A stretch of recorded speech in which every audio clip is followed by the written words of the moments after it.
नेपालका ठूला पुल, सुरुङ अनि जलविद्युत आयोजनाहरूलाई पैसा दिने जुन विशेष ब्याङ्कहरू छन् नि, उनीहरूका लागि अब नयाँ नियमहरू लागू भएका छन्।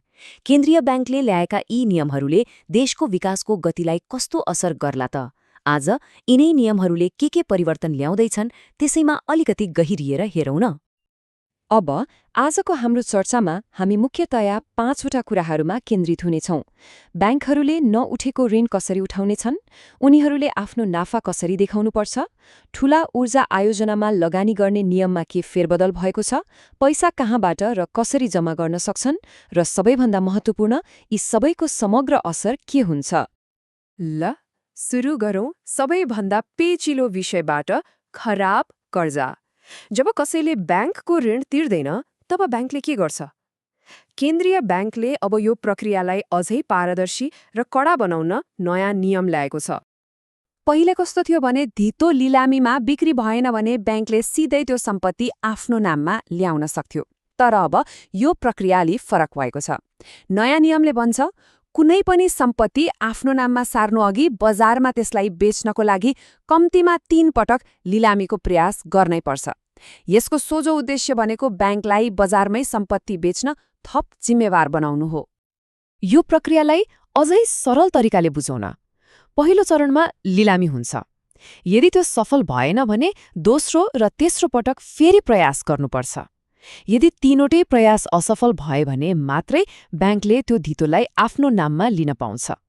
यो नियमले ऋणी र ब्याङ्क दुवैका लागि प्रक्रियालाई अलि बढी पारदर्शी बनाउने देखिन्छ। अब लागौँ अर्को रोचक विषयतिर, ब्याङ्कको नाफा।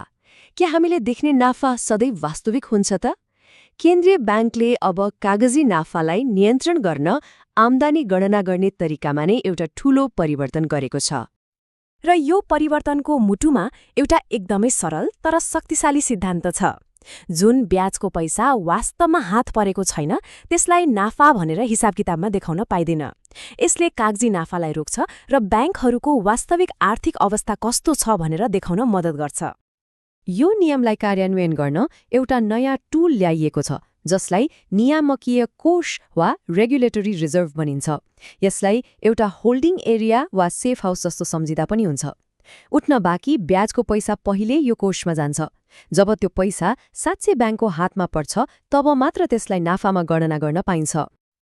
पहिले कस्तो थियो भने आर्थिक वर्ष सकिएपछि पनि ब्याज उठाउनलाई 15 दिनको समय हुन्थ्यो, भनौँ न एउटा ग्रेस पिरियड जस्तो। तर अब त्यो सुविधा छैन, त्यो पुरै हटाइएको छ।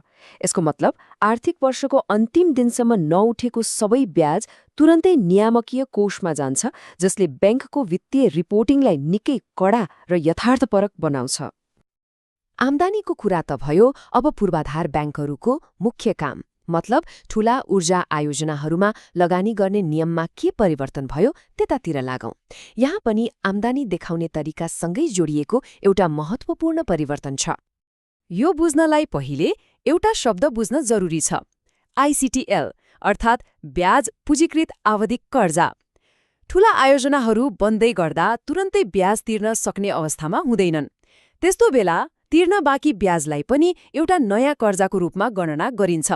हो, त्यसैलाई आइसिटिएल भनिन्छ। पहिले यो नियम खाली 50 मेगावाट भन्दा ठूला जलविद्युत आयोजनामा मात्रै सीमित थियो। तर अब दायरा फराकिलो बनाइएको छ। चाहे त्यो जलविद्युत होस् वा सौर्य ऊर्जा, चाहे सानो होस् वा ठूलो, सबै ऊर्जा आयोजनाको 60% काम सकिएपछि मात्र ब्याङ्कले त्यसको पुँजीकृत ब्याजलाई नाफामा देखाउन पाउँछ। छोटकरीमा भन्दा अब कुरो के भयो भने सबै किसिमका ऊर्जा आयोजनाहरूमा लगानी गर्दा ब्याङ्कहरूले पुँजीकृत ब्याजबाट बनेको कोषलाई नाफामा सार्नका लागि आयोजनाको 60% भौतिक प्रगति भएको आधिकारिक प्रमाण पेश गर्नुपर्ने हुन्छ। अब लगानी गर्नलाई त पैसा चाहियो होइन? त्यसो भए यी ब्याङ्कहरूले पैसा कहाँबाट जम्मा गर्छन् त? सर्वसाधारण र संस्थाहरूबाट कति रकम लिन सक्छन् भन्ने बारेमा पनि नयाँ नियम आएको छ। नयाँ नियम अनुसार कुनै पनि एक व्यक्तिबाट 5 वर्ष वा त्योभन्दा लामो अवधिको मुद्दती निक्षेपको रूपमा पूर्वाधार ब्याङ्कले बईमा 1 करोड रुपैयाँ मात्र लिन पाउँछ। अनि संस्थाको हकमा चाहिँ यो सीमा अलि बढी, मतलब 5 करोड रुपैयाँसम्म तोकिएको छ। यसले के संकेत गर्छ भने यी ब्याङ्कहरूले साधारण बचतकर्ता भन्दा पनि संस्थागत र ठूला लगानीकर्ताहरूबाट रकम जुटाउनेमा बढी ध्यान दिनुपर्छ। एउटा अर्को सानो तर महत्त्वपूर्ण परिवर्तन चल्ती खाता खोल्ने सुविधामा पनि छ। पहिले ऋण लिनेहरूले मात्र यो सुविधा पाउँथे, अब भने ब्याङ्कमा पैसा जम्मा गर्ने निक्षेपकर्ता र ब्याङ्कको ऋण पत्रमा लगानी गर्नेहरूले पनि चल्ती खाता खोल्न पाउनेछन्। यसले ब्याङ्कलाई आफ्ना लगानीकर्ताहरूसँग कारोबार गर्न असै सजिलो बनाउँछ। ला, हामीले ऋण असुली, नाफाको हिसाब किताब अनि पैसा जम्मा गर्ने नियमहरूबारे छुट्टाछुट्टै त हेर्यौं, तर यी सबै परिवर्तनलाई जोडेर हेर्दा समग्रमा कस्तो तस्बिर बन्छ त? अब त्यसको विश्लेषण गरौं। यी सबै नियमहरूले चारवटा कुरा एकदमै स्पष्ट पार्छन्। पहिलो, कर्जा असुलीमा अब ब्याङ्कहरूले थप सतर्कता अपनाउनुपर्नेछ। दोस्रो, नाफा गणनामा बढी पारदर्शिता आउनेछ। तेस्रो, ऊर्जा क्षेत्रको लगानीमा एकरूपता कायम हुनेछ। र चौथो, रकम सङ्कलनका लागि ब्याङ्कहरूले अलि फराकिलो आधार पाउनेछन्। र यी सबै कुराको अन्त्यमा एउटा ठूलो प्रश्न खडा हुन्छ, के राष्ट्रब्याङ्कका यी कदमहरूले पूर्वाधार क्षेत्रलाई साँच्चै बलियो र दिगो बनाउला, वा कतै यी कडा नियमहरूले लगानीकर्तालाई निरुत्साहित गरेर विकासको गतिलाई नै पो ढिलो बनाइदिने हुन् कि?